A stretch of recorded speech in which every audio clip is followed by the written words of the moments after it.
اس وقت یہ ہے کہ اصل نماز یہی ہے، یہ سورہ فاتحہ.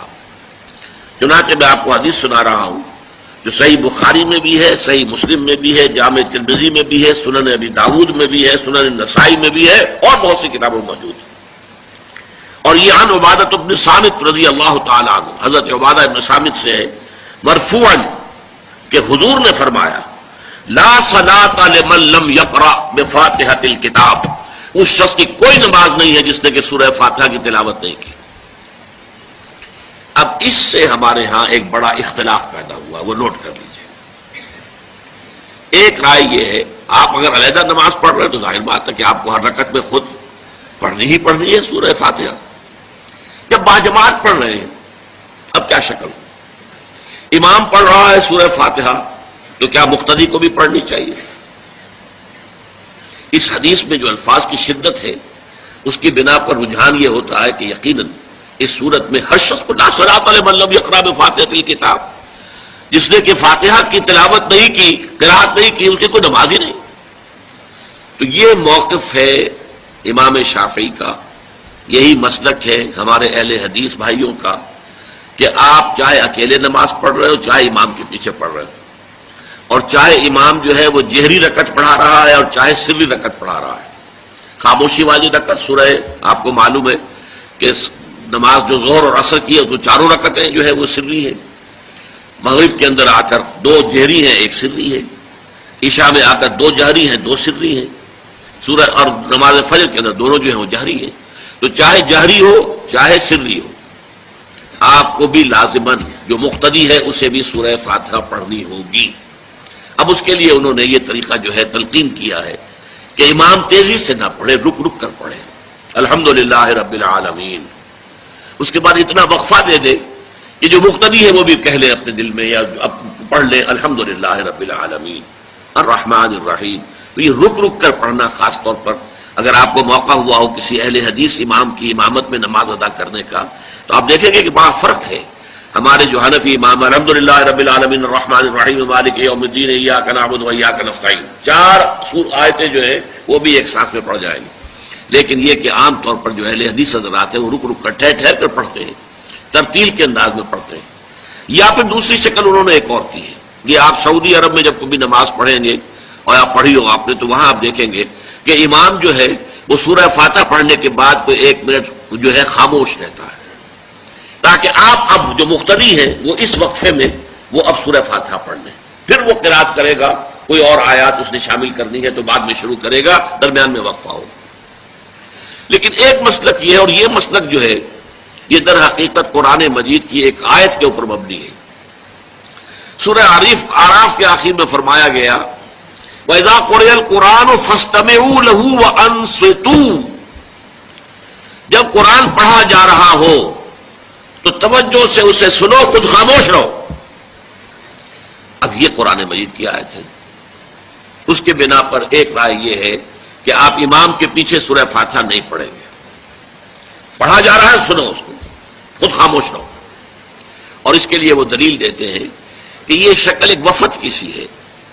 جیسے کسی بڑی شخصیت کے پاس اگر آپ کا کوئی وفد جاتا ہے، 8-10 افراد ہیں، ان میں اسپوکس مین ایک ہوتا ہے، وہ بات کرتا ہے، باقی سب لوگ موجود رہتے ہیں، سنتے ہیں. اسی طریقے سے امام جو ہے وہ گویا کہ آپ کا نمائندہ ہے اور وہ پڑھ رہا ہے الحمدللہ رب العالمین الرحمن الرحیم مالک یوم الدین. تو امام کی قرات ہی آپ کی بھی قرات ہو گئی. گویا کہ اس آیت سے، اس حدیث سے اختلاف نہیں ہے، اس کی تعبیر سے اختلاف ہے کہ امام کا قرات کر لینا در حقیقت مقتدیوں کی طرف سے بھی قرات ہے. اس میں جو حنفی مسلک ہے وہ بہت سخت ہے، اور وہ یہ ہے کہ چاہے سری نماز ہو اور چاہے جہری ہو، ہر کسی بھی حالت میں مقتدی جو ہے وہ سورہ فاتحہ نہیں پڑھے گا.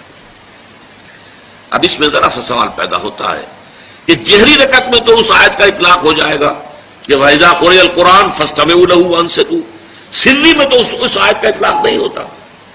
بہرحال یہ مسلک ہے امام شافعی کا، ایک انتہا پر ہے، ہر صورت میں سری ہو یا جہری ہو آپ کو پڑھنی ہی پڑھنی ہے.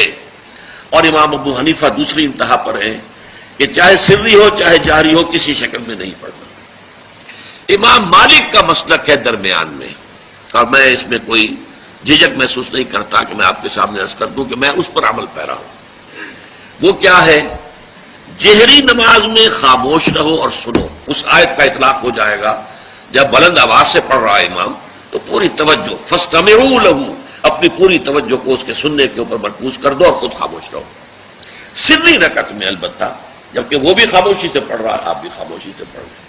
بہرحال ان چیزوں میں میں نے یہ سب کچھ بیان کیا ہے، تو اس سے جو میرا مقصود ہے وہ یہ ہے کہ معلوم ہو جائے کہ اس میں کوئی بڑی بنیادی بات نہیں ہے، نہ یہ کہ جو حنفی ہیں وہ اس حدیث کا انکار کرتے ہوں کہ لا صلاۃ لمن لم یقرأ بفاتحۃ الکتاب، کیسے بھی انکار کریں گے، اور نہ ہی کوئی جو حنبلی ہے یا اہل حدیث ہے وہ قرآن کی اس آیت کا اختلاف جو ہے وہ اختلاف کر سکتا ہے کہ اذا قرئ القرآن فاستمعوا لہ وانصتوا، لیکن یہ کہ اس کے پھر اس سے جو احکام کا استنباط ہے اس میں اختلاف ہو جاتا ہے، تو اس کو نہیں سمجھنا چاہیے کہ یہ کوئی بہت بڑی اہمیت والی بات ہے۔ بات کہ جو فرض نماز ہے اصل اہمیت اس کی ہے، ہمارے ہاں عام طور پر مذہبی حلقوں میں اور خاص طور پر جو ذرا متصوفانہ انداز کے رنگ کے لوگ ہوتے ہیں وہ فرض کو تو بس ایسے ہی ادا کر لیتے ہیں کہ جیسے بس اس کی کوئی اہمیت نہیں ہے، بلکہ بعض لوگ وہ بھی ہیں کہ جو فرض کو ترک کر دیتے ہیں، نوافل پر سارا زور، صرف رات کی نماز پر زور دیا جا رہا ہے۔ فرض نمازوں، یہ ہم نے دیکھے ہیں ایسے لوگ، بالفعل دیکھے ہیں۔ یہ تمام چیزیں جو ہیں در حقیقت اس پھر راہ نبوت سے انسان کو ہٹا دینے والی ہیں۔ فرض کتنا فرض، نفل کتنا نفل۔ نوافل کے بارے میں جو ہے شریعت سے ثابت ہے، وہ تہجد بھی نافلۃ لک، حضور کے لیے تو لازم تھی، باقی کے لیے لازم نہیں ہے۔